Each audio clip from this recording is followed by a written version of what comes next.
প্ৰকৃতি আমাৰ আইৰ সমান, পৰিৱেশ সংৰক্ষণেৰে ৰাখিবা আইৰ মান। এই বিনন্দীয়া প্ৰকৃতিক সৌন্দৰ্যক আপ্লুত হৈ আমি জীৱনক আগুৱাই নিওঁ।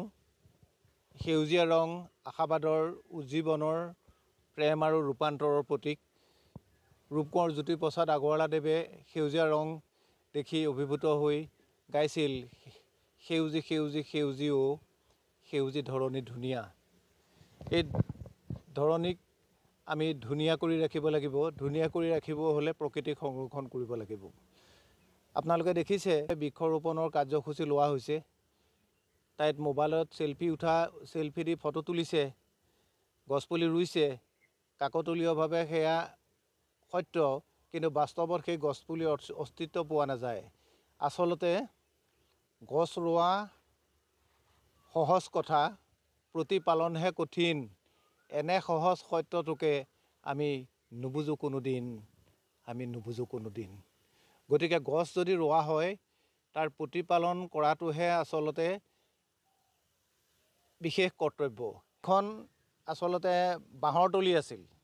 অনাবাদী মাটিখিনিত যদি আবাদী কৰোঁ, ইয়াত যদি বৃক্ষৰোপণ কৰোঁ, তেন্তে মই জীৱ জন্তুৰ অত্যাচাৰৰ পৰা ৰক্ষা পৰিব পাৰিম আৰু মোৰ জীৱনকো সুৰক্ষিত কৰিব পাৰিম। এইবাবেই যে মই বৃত্তিত এজন শিক্ষক, মানুহৰ জীৱনৰ কথা ক'ব নোৱাৰি। গতিকে গছপুলিখিনি ৰুই তাৰ জৰিয়তে মই ভৱিষ্যতক লৈ সুনিশ্চিত হ'ব খুজিছোঁ। কিমানজোপা গছ ৰুইছে আৰু কি গছ আছে? ইয়াত দুটা প্ৰজাতিৰ গছ আছে। এটা হ'ল মেহগনি, আনটো হ'ল চেগুন গছ। আৰু এয়া গছ মধ্যপ্ৰদেশৰ জবলপুৰৰ পৰা অনা হৈছে। যিটো সপোন দেখিছিলোঁ, এই সপোনটোক সাকাৰ ৰূপ দিবলৈ মই সক্ষম হ'লোঁ। গতিকে মই উঠি অহা প্ৰজন্মক আহ্বান জনাওঁ যে বৃক্ষ ৰোপণ কৰিব লাগে।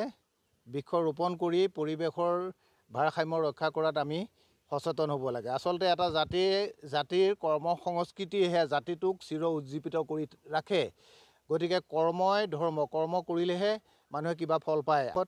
মই যিসকল প্ৰকৃতিপ্ৰেমী তেওঁলোকৰ লগতে যিসকল নিবনুৱা হৈ আছে যুৱক যুৱতী, তেওঁলোকক মই আহ্বান জনাম যে যিবিলাক অনাবাদী মাটি আবাদী কৰিব পৰা যায়, এনেকৈ বৃক্ষৰোপণৰ জৰিয়তে ইয়াৰ জৰিয়তে এইবিলাক মেহগনি গছ 15 পৰা 20 বছৰৰ ভিতৰত মেচিয়ৰ্ড হ'ব। আৰু এই মেহগনি গছত 5 বছৰত মূৰে মূৰে ফল লাগিব। আৰু সেই ফলবিলাক পতঞ্জলি আৰু ডাবৰে লৈ যায়। এজোপা গছত 5 কেজিৰ পৰা 7 কেজিলৈকে ফল হয়। আৰু 1 কেজিৰ মূল্য 1000 পৰা 3000 টকা হয়। গতিকে 5 বছৰৰ পিছত এই গছবিলাকৰ পৰা তিমানখিনি মূল্য 5 বছৰৰ মূৰে মূৰে পাব। আৰু শেষত 15-20 বছৰৰ মূৰত মেহগনি কাঠটোৰ এটা আন্তঃৰাষ্ট্ৰীয় মূল্য আছে। বিশেষভাৱে এই কাঠটোৰ গুৰুত্ব আছে। গতিকে তাৰ লগতে চেগুনৰো। গতিকে মই ভাবোঁ যে এনেকৈ কৰিলে আমাৰ নিবনুৱাসকলে নিজৰ আত্মসংস্থাপনৰ বাটো দেখিবলৈ পাব। গতিকে তেনেধৰণৰ কৰ্মত ব্ৰতী হ'বলৈ মই আহ্বান জনাইছোঁ।